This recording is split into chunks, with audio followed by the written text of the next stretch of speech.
Hailey Dunn was just 15 years old when her life was stolen in a way that shook an entire community.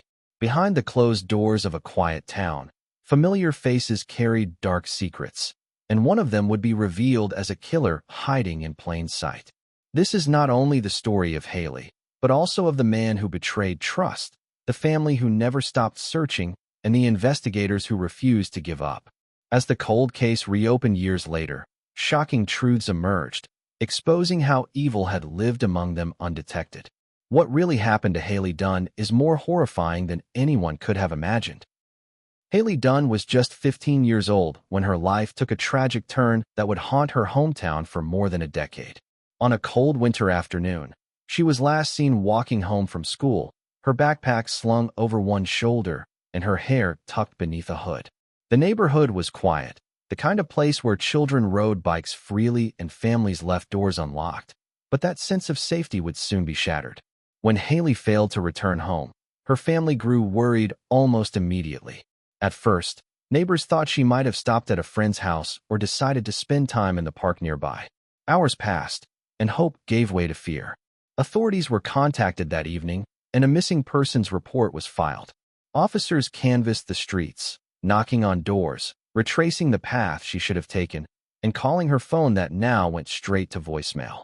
Her classmates told police she had left school in good spirits, carrying books for an upcoming exam. Nothing seemed unusual about her behavior, yet now she was gone without a trace. The following morning, search teams gathered with flashlights and dogs, combing wooded areas, drainage ditches, and empty lots. Helicopters circled above while volunteers posted flyers across the town. Despite the large response, there were no immediate leads. Rumors spread quickly. Some whispered she had run away, while others feared something darker had happened.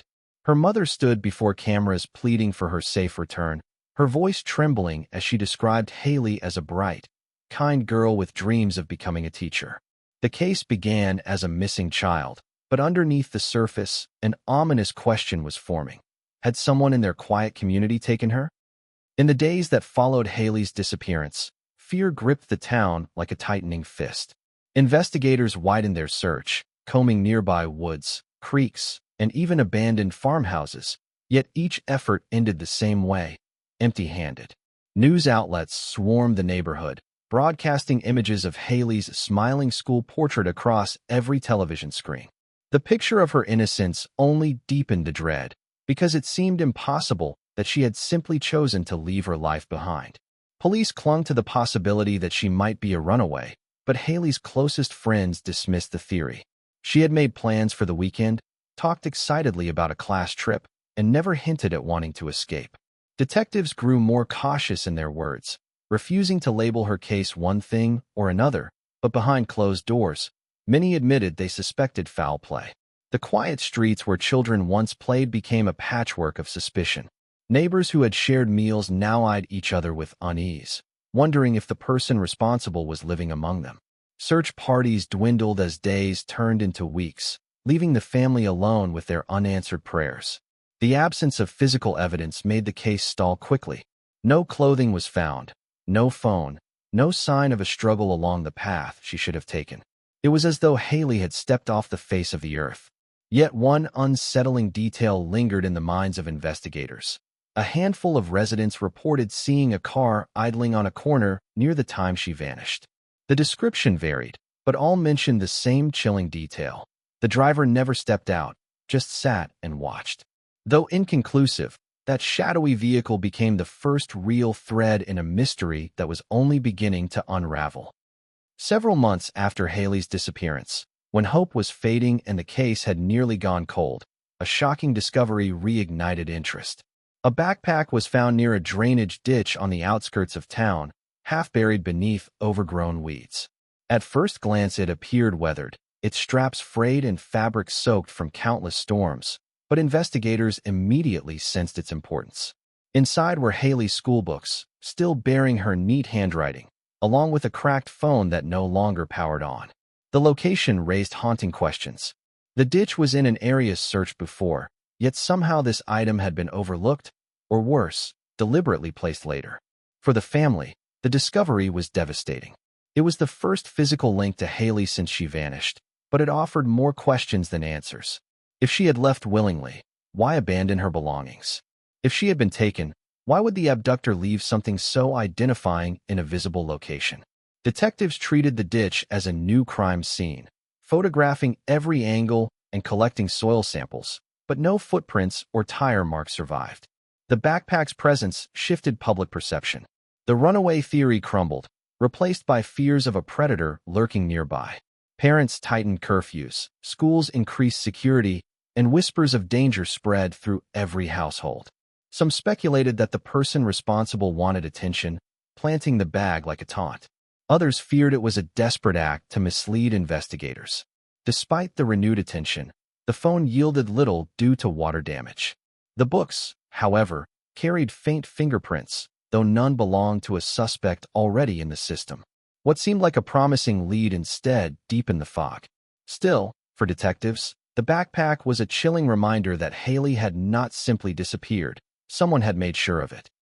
The investigation began to focus more sharply after the discovery of Hailey's belongings. Detectives re-examined everyone connected to her life, paying particular attention to people who might have had both access and opportunity. Soon, suspicion fell on a family acquaintance, a man who had spent time around the neighborhood and occasionally offered to help with errands. His connection was casual enough to seem harmless, yet unsettling patterns began to emerge when investigators looked deeper. On the night Hailey vanished, he could not provide a clear alibi. His story shifted under questioning, first claiming he was home, then saying he had gone for a drive to clear his head. Neighbors came forward describing how he had acted strangely in the days following her disappearance. One remembered seeing him pacing near his car late at night. Another recalled that he suddenly avoided eye contact when asked if he had seen Hailey that day. These details were circumstantial, but together they painted a troubling picture. Detectives searched his home, collecting clothing, personal items, and even fibers from his vehicle. Still, nothing definitively tied him to the crime. Without DNA or eyewitnesses, the case remained frustratingly thin. The community, however, was not so cautious in their judgment. Whispers grew louder, and soon his name was spoken in hushed tones at grocery stores and church gatherings. He became a figure of quiet suspicion, avoided by some, watched carefully by others. Yet police could not make an arrest on suspicion alone. With no body and no conclusive evidence, their case stalled once again. Families who had prayed for answers now faced the bitter truth that they might never know what happened. The shadow of doubt remained, and the man at the center of it continued his life under a cloud no one could ignore. As the years crept forward, Hailey's case slipped from the front pages and settled into the frustrating category of unsolved mysteries. For her family, time brought no comfort. Birthdays and holidays became painful reminders of her absence. Each milestone, she should have reached a wound that never closed. Her mother refused to let her memory fade. She organized candlelight vigils, distributed missing person flyers even years later, and spoke at community gatherings, urging anyone with information to come forward. Despite exhaustion and heartbreak, she became the driving force keeping Hailey's story alive. The wider community, however, slowly moved on. The empty lot where search parties had once gathered grew quiet again. Children returned to the playgrounds, and whispers about the case became less frequent. Yet underneath the surface, fear lingered. Parents still locked their doors more carefully, and every unfamiliar car parked on a street was viewed with suspicion. For detectives, the lack of progress was maddening. Leads dried up, tips turned cold, and each new officer assigned to the file admitted the trail had gone stale. Still, the case was never closed. A small box of evidence remained stored away: photographs, reports, the damaged phone, and of course, the backpack that once carried her books. Detectives held on to the hope that advancing forensic technology might someday offer answers that had eluded them in the past. For Hailey's family, the waiting was its own kind of torture. They clung to faith, but doubt crept in during sleepless nights. Was she still alive somewhere, or had the worst already happened? The not knowing was unbearable. Though years had passed, her mother repeated the same words at every vigil: "We will not stop searching." Her determination kept the fragile flame of hope alive, even as darkness threatened to swallow it completely. Nearly a decade after Hailey first vanished, the long silence was broken by a grim discovery. Two hikers, wandering through a remote stretch of countryside miles outside town, stumbled across what they first thought were animal remains scattered near a tree line. But as they drew closer, the horrifying truth became clear. Human bones lay partially buried in the soil, weathered by years of exposure. The hikers immediately contacted authorities, and soon the area was swarming with investigators, crime scene tape fluttering in the wind. Forensic experts worked carefully, collecting every fragment of evidence, aware that this site might finally answer the questions that had haunted the community for years. Testing soon confirmed what many feared but had silently expected. These were the remains of Hailey Dunn. The announcement sent shockwaves through the town. The missing teenager was no longer just missing, she had been murdered. Her family's worst fears were realized, and the hope that she might walk through the door one day was shattered forever. Vigils quickly turned into memorials, with flowers and candles placed beneath her smiling photograph. Detectives now faced a different challenge. What had once been a search for a living girl was now a homicide investigation. The site itself revealed chilling clues. A length of rope, frayed and dirty, was discovered near the remains.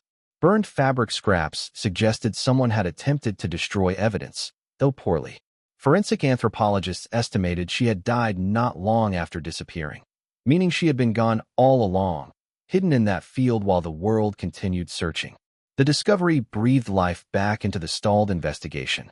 Old suspects resurfaced in conversation, and the family acquaintance once questioned years before again became a person of interest.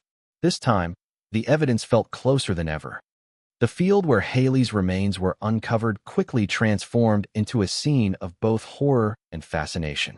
Investigators studied every inch, convinced the location itself held answers. Why leave her body in such an exposed area? It was a secluded stretch of land, but not unreachable. To some detectives, it felt like a deliberate choice, as though the killer wanted her to eventually be found.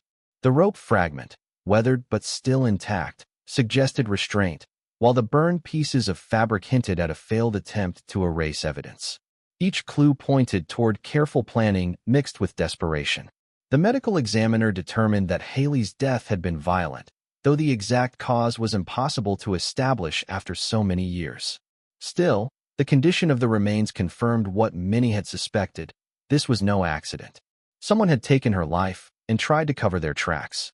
Detectives began cross-referencing old witness statements with a new timeline. The mysterious vehicle reported years earlier was revisited, and the idea of a staged runaway completely collapsed. The community's grief shifted into outrage. For years they had been living beside a murderer, unaware. Parents who once reassured their children that Hailey's disappearance was a mystery now struggled with the horrifying reality that she had been killed so close to home. Fear returned, sharper than before, because the evidence suggested the killer hadn't traveled far to hide her.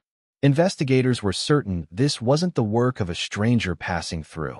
The placement of the remains, the familiarity with the terrain, and the absence of random clues all indicated someone local. It became increasingly clear that the truth had always been nearby. And with advancements in forensic technology, detectives believed that this time, the hidden killer would finally be exposed. With the discovery of Hailey's remains and the items surrounding them, detectives sent every piece of evidence for modern testing. Advances in forensic science offered hope that had not been available when the case first began. The rope and burned fabric were carefully analyzed, while soil samples from beneath the bones were tested for traces of bodily fluids or foreign materials. The results brought the breakthrough investigators had been waiting for. DNA traces were found on Hailey's belongings, and when entered into the national database, they pointed to a familiar name, the same family acquaintance questioned years earlier. This man, who had once slipped through the cracks because of lack of proof, was suddenly placed directly at the center of the case. His DNA matched both the rope and fragments found near the remains, evidence too strong to dismiss. Detectives quietly built their case before making a public move. Surveillance was placed on him, watching his routines, noting his every step, while prosecutors assembled the necessary warrants.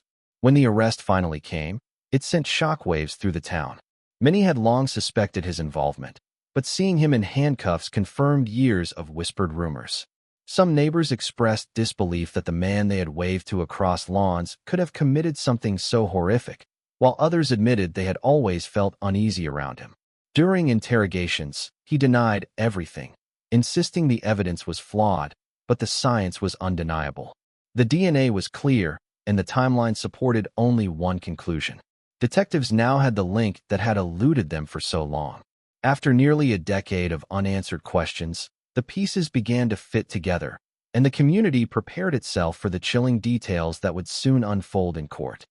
The reopening of Hailey Dunn's case and the arrest of the longtime suspect marked the final chapter in a story that had haunted the community for years. As the trial approached, prosecutors revealed disturbing details pieced together from forensic evidence, old witness statements, and newly uncovered records. The suspect's DNA on Hailey's belongings erased any lingering doubt, but what shocked people most was the chilling, methodical nature of the crime. He had lured her under the guise of familiarity, restrained her, and then hidden her in a place he believed would keep his secret forever. For nearly a decade, he succeeded, living a normal life while her family was left in agony. In court, the evidence was laid bare, and the jury listened in silence. The rope fibers, the burned fabric, the fingerprints faintly visible on her books, all told the story of a man who thought he was clever enough to escape justice. But technology, time, and persistence caught up with him. When the verdict of guilty was read, the courtroom erupted in tears of relief and sorrow. Hailey's family finally had answers, though the victory felt bittersweet. Justice had arrived, but nothing could bring her back. The case became a powerful reminder of why cold cases must never be forgotten. Detectives credited advances in science, but also the unyielding determination of Hailey's mother, who never allowed her daughter's story to fade. Without her relentless push, the evidence might have remained sealed away in boxes forever. Hailey's murder left behind a legacy of heartbreak, but also of resilience. The town, once defined by fear and unanswered questions, finally found closure. The tragedy underscored a haunting truth. Evil can hide in plain sight, but no secret stays buried forever.